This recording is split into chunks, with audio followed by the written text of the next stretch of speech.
बड़ी खबर में आपका स्वागत है। मैं हूं संकेत उपाध्याय। परमबीर सिंह के पत्र से महाराष्ट्र की राजनीति में उठा सियासी भूचाल थमने का नाम नहीं ले रहा है। एनसीपी नेता शरद पवार ने एक बार फिर दिल्ली में प्रेस कॉन्फ्रेंस करके गृह मंत्री अनिल देशमुख को बचाने का प्रयास किया।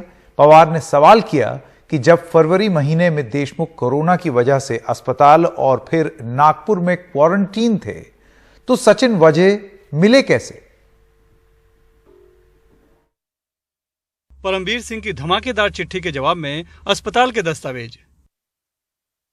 इन दस्तावेजों के मुताबिक गृह मंत्री अनिल देशमुख 5 फरवरी को कोरोना संक्रमित हुए, 15 फरवरी तक अस्पताल में रहे और 15 फरवरी को डिस्चार्ज होने के बाद 27 फरवरी तक नागपुर के घर में क्वारंटीन में रहे। फिर वो मुंबई के ज्ञानेश्वरी बंगले में सचिन वजह से कैसे मिले। दिल्ली में एनसीपी नेता शरद पवार ने अपने गृह मंत्री अनिल देशमुख के बचाव में अस्पताल के दस्तावेज लहराए। ये बात ये साफ हो गई कि जिस समय में ये एलिगेशन किया था वो सिर्फ अनिल देशमुख हॉस्पिटलाइज थे। ये बात साफ होने के बाद ऐसे जो कुछ डिमांड है, इस डिमांड को कोई ताकत नहीं रही। शरद पवार अभी बयान दे ही रहे थे कि बीजेपी की तरफ से 15 फरवरी का एक वीडियो चलाया गया।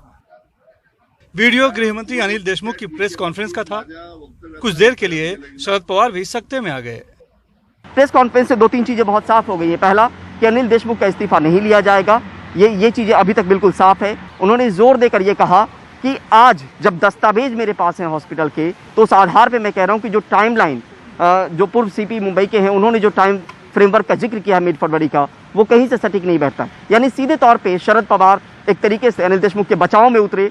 कुछ सवालों के जवाब उनके पास नहीं थे, जैसे कि 15 फरवरी को प्रेस कॉन्फ्रेंस आखिर कैसे कर रहे थे देशमुख, जो वहाँ पे माइक आईडी भी दिख रही थी। इस सवाल का जवाब नहीं था। उन्होंने कहा कि मेरे पास जो जानकारी है वो मैं आपसे साझा कर रहा हूँ, लेकिन बार बार इस बात पे जोर दिया कि जो मेन मुद्दा है, जो अहम मामला है, उससे कहीं ना कहीं डाइवर्ट और डाइल्यूट करने की कोशिश हो रही है इस पूरे मामले को लेकर। आरोप लगने के बाद से ही चुप्पी साधे गृह मंत्री अनिल देशमुख को वीडियो बयान जारी कर सफाई देनी पड़ी। 15 फरवरी को मेरा जब डिस्चार्ज हो रहा था, तब मैं अस्पताल से घर में जाने के लिए जब अस्पताल के नीचे आया और अस्पताल के गेट के ऊपर काफी पत्रकार वहां पे खड़े थे। उनको मुझे कुछ सवाल पूछना था। मैं वहीं कुर्सी पे बैठ के उनके सवालों का जवाब देके गाड़ी में बैठ के होम क्वारंटाइन 27 फरवरी तक हो गया। 28 फरवरी को मैं पहली बार घर के बाहर निकला। विरोधी दल नेता देवेंद्र फडणवीस ने ट्वीट कर शरद पवार की चुटकी ली। लिखा कि लगता है शरद पवार जी को परमबीर सिंह के पत्र की ब्रीफिंग ठीक से नहीं मिली है। पत्र में सबूत के तौर पर संलग्न एसएमएस चैट में मीटिंग की तारीख फरवरी महीने के अंत में लिखी है। फडणवीस ने ट्वीट में सवाल भी किया कि अब कौन मुद्दे को भटका रहा है। शिवसेना के संजय राउत ने बीजेपी का नाम लिए बिना राज्य में राष्ट्रपति शासन लगाने की साजिश का आरोप लगाते हुए अपनी शैली में चेतावनी भी दी। सेंट्रल एजेंसी का इस प्रकार से मिसयूज करके महाराष्ट्र में अगर कोई राष्ट्रपति शासन लगाने की अगर कोशिश कर रहे तो मैं उनको एक चेतावनी दे रहा हूं, जो आग लगेगी उसमें आप झुलस जाएंगे। महाराष्ट्र के मुद्दे पर दिल्ली में चल रही राजनीतिक हलचल के बीच ही परमबीर सिंह ने सुप्रीम कोर्ट में याचिका दायर कर ये साफ कर दिया है कि ये लड़ाई वो दूर तक ले जाएंगे। उन्होंने मांग की है कि मामले की जांच सीबीआई से कराई जाए, उनका ट्रांसफर रद्द किया जाए, राज्य सरकार को उनके खिलाफ कठोर कदम उठाने से रोका जाए और गृह मंत्री अनिल देशमुख के घर के सीसीटीवी फुटेज को तुरंत सीज करने के आदेश दिए जाएं। परमबीर सिंह के आरोपों से घिरी राज्य सरकार पर दिन भर राजनीतिक हलचल भले ही दिल्ली में चलती रही, लेकिन सभी ने गेंद मुख्यमंत्री उद्धव ठाकरे के पाले में डाल रखी है। लेकिन लगता नहीं कि मुख्यमंत्री भी जल्द कोई फैसला ले पाएंगे, क्योंकि उन्हें साख और सरकार के बीच में से किसी एक को चुनना है, जो आसान नहीं है। दिल्ली से ब्यूरो रिपोर्ट और मुंबई से cameraman Praveen Rohit Sasuni Singh, NDTV India के लिए। और बिहार में सुर्खियां बटोर चुके आईपीएस अधिकारी शिवदीप वामन राव अब महाराष्ट्र एटीएस में अपना जलवा दिखा रहे हैं। उन्होंने मुंबई में बिजनेसमैन मनसुख हीरेन की कथित हत्या का केस सुलझाने का दावा किया है। इस मामले में मुंबई एटीएस ने 2 लोगों को गिरफ्तार किया है, जिसमें एक निलंबित पुलिस वाला है जबकि दूसरा एक सट्टेबाज है। एटीएस की थ्योरी के मुताबिक मनसुख की हत्या में सचिन वाजे की अहम भूमिका थी और वो ही इस मामले का मुख्य आरोपी है। इलाहाबाद हाईकोर्ट की लखनऊ बेंच ने आदेश दिया है कि हाथरस कांड में पीड़िता की वकील को कोर्ट रूम में डराने धमकाने की जांच की जाए। पीड़ित की वकील सीमा कुशवाहा ने आरोप लगाया है कि शराब के नशे में धुत कुछ लोग वकीलों ने सुनवाई के दौरान कोर्ट रूम में उनसे बदतमीजी की। उसकी मौत आज तक डराती है। उसकी जिंदगी में जो हुआ वो भी डरावना था। उसके अंतिम संस्कार में जो हुआ वो भी डरावना था। और अब उसे इंसाफ दिलाने की लड़ाई में अदालत में उसकी वकील ने भी एक डरावना किस्सा बयान किया है। उनका आरोप है कि शराब के नशे में धुत कुछ वकील और उसके साथी कोर्ट रूम में घुसे और उन्हें डराया धमकाया। अचानक से एक एडवोकेट आता है और कंटिन्यूअसली वो घूर रहा था मुझे कोर्ट में, और उसके साथ अदर भी एडवोकेट आए और चिल्लाना शुरू कर दिया उसने कि सीमा कुशवाहा कौन होती है इस केस को रिप्रेजेंट करने वाली। 5 फरवरी को हुई इस घटना के बाद पीड़िता की वकील ने सुनवाई पे अदालत जाना बंद कर दिया है। लड़की के घर वाले भी कहते हैं कि उन वकीलों से उन्हें भी खतरा है। जब वो ही नहीं आ पाएंगी तो हम लोग तो पहले से ही डरे हुए हैं, तो अब वहाँ जाके तो बयान क्या दे पाएंगे। मम्मी है तो मम्मी भी हमारी ऐसे ही है कि वो ज़्यादा नहीं बात कर पाती है। हस्बैंड है हमारे तो वो भी बात करेंगे। वो ये कि अकेला देख के तो कोई भी वहाँ पे कर कुछ भी बुलवा सकता है। पीड़िता की वकील ने यह जानकारी इलाहाबाद हाईकोर्ट की लखनऊ बेंच को भी दी, जिसने खुद इस मामले की नोटिस लेके इस पर सुनवाई की थी। अदालत ने अपने आदेश में लिखा है कि हाथरस के जिला जज घटना की जांच करें। अदालत की सीसीटीवी फुटेज हाईकोर्ट में पेश की जाए।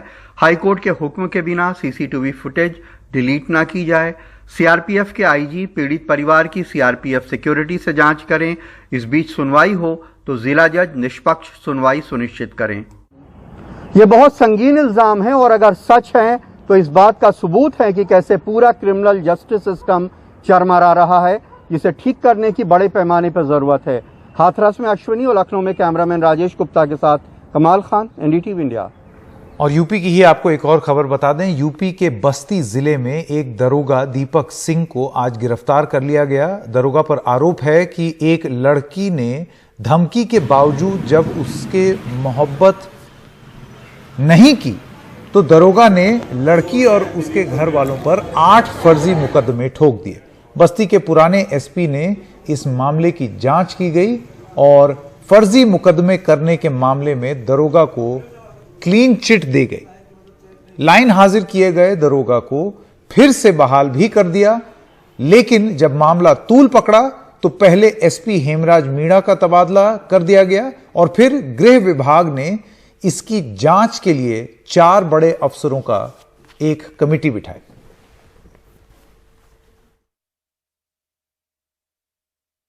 चौकी इंचार्ज दीपक कुमार सिंह एसआई थे। वो हमारे पास मार्क्स चेकिंग के दौरान हमारा नंबर लिए, फ़ोन मैसेज उल्टा सीधा मैसेज करना चालू किए। हम उनको ब्लॉक कर दिए। इसी में बौखलाए वो हमारे पूरे परिवार के ऊपर 8 मुकदमा कर चुके हैं, अनेकों धाराएं लगा चुके हैं। देशद्रोह और कुख्यात अपराधी का नोटिस हमारे घर पे लग गया है। हम लोगों की शादी, हमारी बुआ की लड़की की शादी होने वाली थी, उनकी छोटी बहन की शादी की गई, उनका शादी कैंसिल हो गया, हमारी शादी कैंसिल हो गई। हमारा पूरा परिवार तबाह बर्बाद हो गया।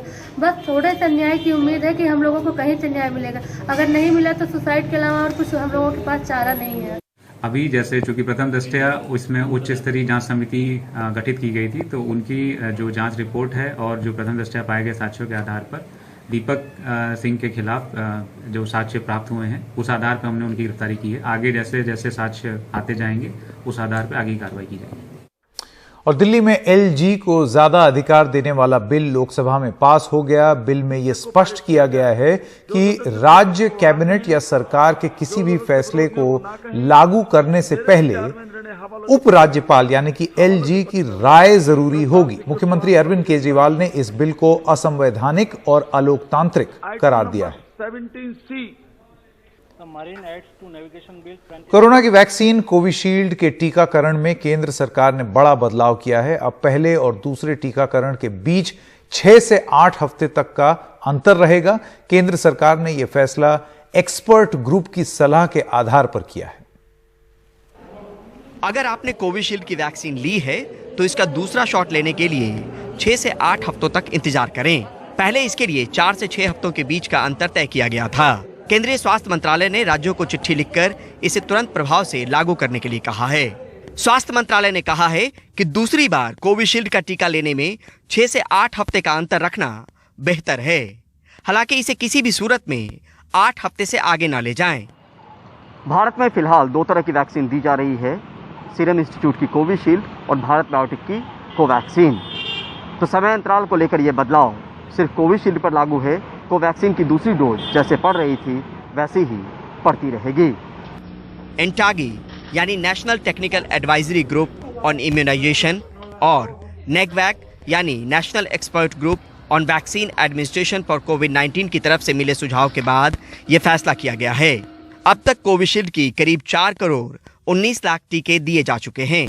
वहीं कोवैक्सीन के 38,38,000 टीके लग चुके हैं। महामारी नई है और इलाज भी, लिहाजा मूल्यांकन का दौर जारी है।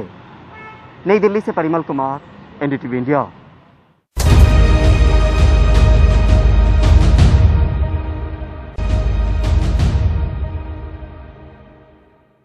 नेशनल फिल्म अवार्ड्स का ऐलान किया गया। इस दौरान सभी भारतीय भाषाओं की सर्वश्रेष्ठ फिल्मों, अभिनेताओं और तकनीकी कलाकारों के नाम का ऐलान किया गया। दिवंगत सुशांत सिंह राजपूत के अभिनय वाली फिल्म छिछोरे को हिंदी की सर्वश्रेष्ठ फिल्म चुना गया है। Manikarnika, the queen of Jhansi और पंगा फिल्मों के अभिनय को देखते हुए कंगना रनौत को सर्वश्रेष्ठ अभिनेत्री चुना गया है। बेस्ट एक्टर का अवार्ड 2 अभिनेताओं को दिया जाएगा। भोसले फिल्म्स के लिए मनोज बाजपेयी और तमिल फिल्म असुरम के लिए धनुष को बेस्ट एक्टर के अवार्ड के लिए चुना गया।